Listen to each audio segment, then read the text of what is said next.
Hello viewers அஸ்ஸலாமு அலைக்கும். இன்னைக்கு நம்ம பார்க்க போற recipe cook with Comali season 5ல சுஜிதா அவங்க வந்து கிராப் கேக் பண்ணாங்க. அது எப்படி செய்யறதுன்னு வாங்க வீடியோக்குள்ள போய் பார்க்கலாம்.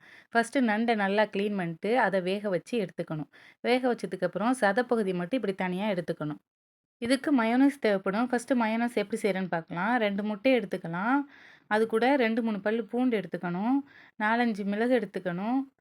அப்புறம் ஆயில் 200 மில்லி எடுத்துக்கணும். அத கொஞ்சம் கொஞ்சமா சேர்த்து எடுத்துக்கணும். அதுக்கு உப்பும், வினிகர் வந்து ஒரு 1/2 ஸ்பூன் அளவுக்கு சேர்த்துக்கணும். இல்லாட்டி லெமன் கூட சேர்த்துக்கலாம்.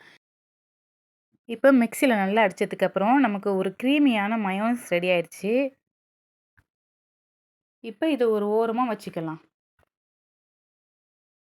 எடுத்து வச்சுக்கிற நண்டோட சதப்பகுதி கூட மயோனைஸும், மஸ்டர்ட் சாஸும் நமக்கு சேர்க்க போறோம். ஃபர்ஸ்ட்டு இத எல்லாத்தையும் எப்படி மிக்ஸ் பண்றதுன்னு பார்க்கலாம். ஃபர்ஸ்ட்டு இதில பிரெட் கிராம்ப் சேர்த்துக்கலாம்.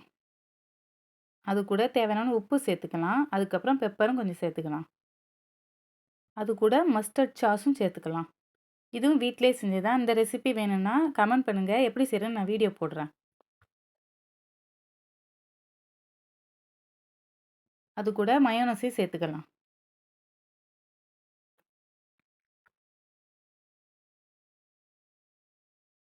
இது கூட முட்டை வேணாலும் சேர்த்துக்கலாம். அதுவும் ஆப்ஷனல் தான்.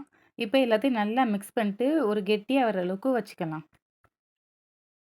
அதுக்கப்புறம் கையில லைட்டா ஆயில் தடவிக்கணும். தடவுனதுக்கப்புறம் இந்த வடைனா எப்படி தட்டுவோமோ, அதே மாதிரி தட்டி எடுத்து வச்சுக்கணும்.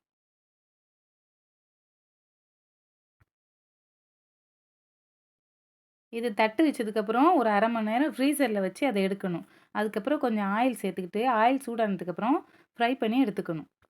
ஒரு பக்கம் பொரிஞ்சோனே, அதே மாதிரி இன்னொரு பக்கமும் பொரிச்சு இத எடுத்துக்கணும். இப்ப நல்லா பொரிஞ்சதுக்கப்புறம், நமக்கு ஒரு கிராப் கேக் நமக்கு ரெடி ஆயிடும். இப்ப இது ரெடி ஆயிருச்சு. ஸ்டவ் ஆஃப் பண்ணிக்கலாம். அதுக்கப்புறம் மயோனைஸ கீழ வச்சு, அதுக்கு மேல கிராப் கேக்க நம்ம வைக்க போறோம். இது ஒரு கட்லெட் மாதிரி ஒரு ரெசிபி தான். ஒரு ஈவினிங் ஸ்நாக்ஸாவும் இத சாப்பிடலாம். இந்த வீடியோ பிடிச்சிருந்துச்சுன்னா, லைக், ஷேர், கமெண்ட் பண்ணுங்க. மறக்காம மதர் சிட்டி சேனலை சப்ஸ்கிரைப் பண்ணிருங்க.